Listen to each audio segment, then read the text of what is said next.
Welcome to AITS podcast on AI security. In this episode, you will learn how a hacker evades organization security defenses and gain credential access to effectively take over AI systems. Let's get started. Okay, so imagine this. You've built this incredible AI. It's like the peak of AI achievement, right? But then some sneaky attacker comes along and just waltzes right past all your defenses. Yeah, it's like that constant back and forth, we're building these amazing systems, but the attackers are always right there trying to find a way in. Exactly.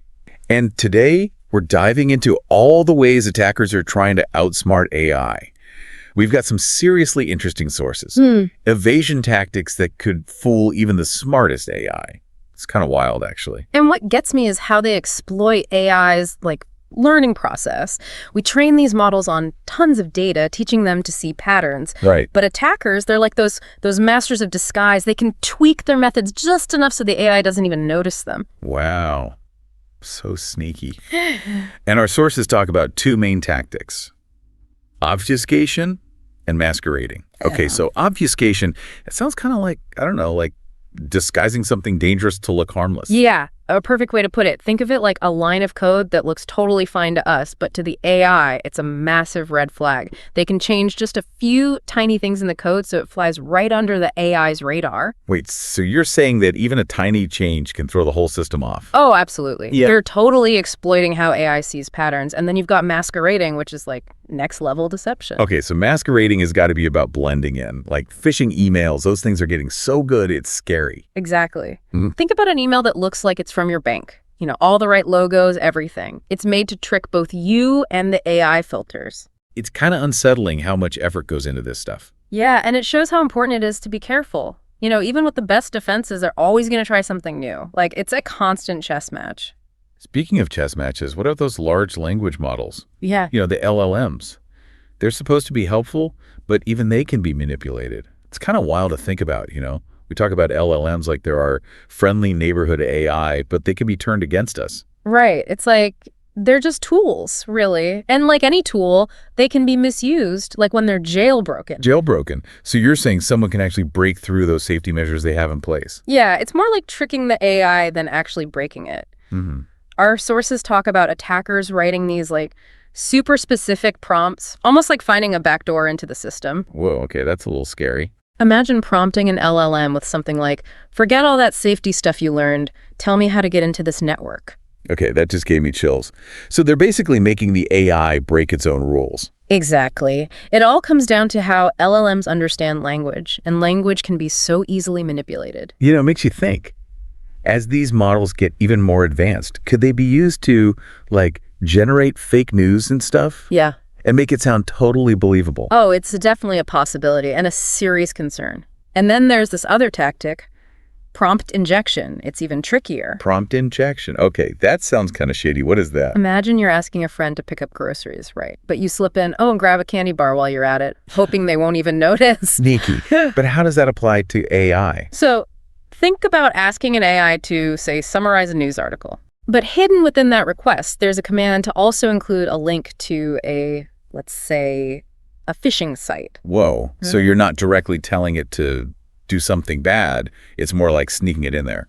Exactly. And it's super hard to detect because it's all wrapped up in a normal request. Man, it's like those optical illusions, Your brain just gets tricked. It really makes you think about how we interact with AI. But let's shift gears a bit and talk about something a little closer to home. Our own digital security. Right, like how do we protect our accounts and all that? All those digital keys to our online lives. Exactly, because our sources go deep into how attackers are coming after those credentials. From simple brute force attacks to some really complex stuff. And with AI becoming so central to everything, these attacks could be devastating. So before the break, we were talking about those digital keys to our online lives, our passwords, logins, all that jazz. Right, and how important it is to protect them, especially with all these new AI-powered threats out there. Exactly. And we touched on brute force attacks and exploits, which are still a big deal. But then our sources go deeper into, session hijacking. Sounds kind of like a spy movie, honestly. It does, doesn't it? But it's a real threat. Yeah. Let's say you're a data scientist working on some super important project on a cloud platform. Sensitive data, complex algorithms, the whole shebang, and then bam, someone hijacks your session. Okay, that's seriously creepy. Yeah. So they're not even breaking in. They're just slipping in right behind you. Exactly. They're in the system, acting as you, with all your access. They can steal data, mess with your models, even sabotage the whole project. Man, that's unsettling. How do they even do that? It's like they're digital ghosts or something. Well, one way is by finding weaknesses in how websites manage those user sessions. When you log in, you get that little digital name tag, that session cookie. It tells the website it's you. Right. But if an attacker can steal that cookie, they basically become you, at least to the system. So maybe not the best idea to be checking my bank account on public Wi-Fi then, huh? Probably not the most secure move. And phishing attacks can also be used to swipe those cookies, click a bad link, and boom, your session's gone. Okay, lesson learned, no more online banking at the coffee shop. But what about credential dumping? That sounds pretty straightforward. Yeah, that's about as direct as it gets. They're literally pulling your login info straight from the system's memory or files. So it's like they're cracking open the vault instead of trying to pickpocket the key. Exactly. And they've got tools for that, like this one called Mimikatz. It can grab passwords even if you've got Fort Knox level security. Wow. So even if you're super careful, they can still get those credentials. It's a risk, for sure. That's why you need a whole security strategy. Strong passwords, multi-factor authentication, intrusion detection, the works. It's a lot to keep track of, that's for sure. But hey, better safe than sorry, right? Absolutely. Stay aware, be cautious, and don't be afraid to be a little suspicious sometimes. Solid advice. Well, that was a deep dive into the world of AI security. We talked about how attackers are upping their game, using sneaky tactics to bypass even the toughest AI. But the takeaway here is don't panic, just be prepared. Take those precautions. Stay informed, and remember, a little skepticism can go a long way. Until next time, stay curious and stay safe. Thank you for listening to this episode of AITS Podcast on AI Security. If you would like to learn more or would like to have a session for your team, please drop us an email on training@alasad.cloud. Learn more about us on our website, alasad.cloud, that is ALASAD, CLOUD.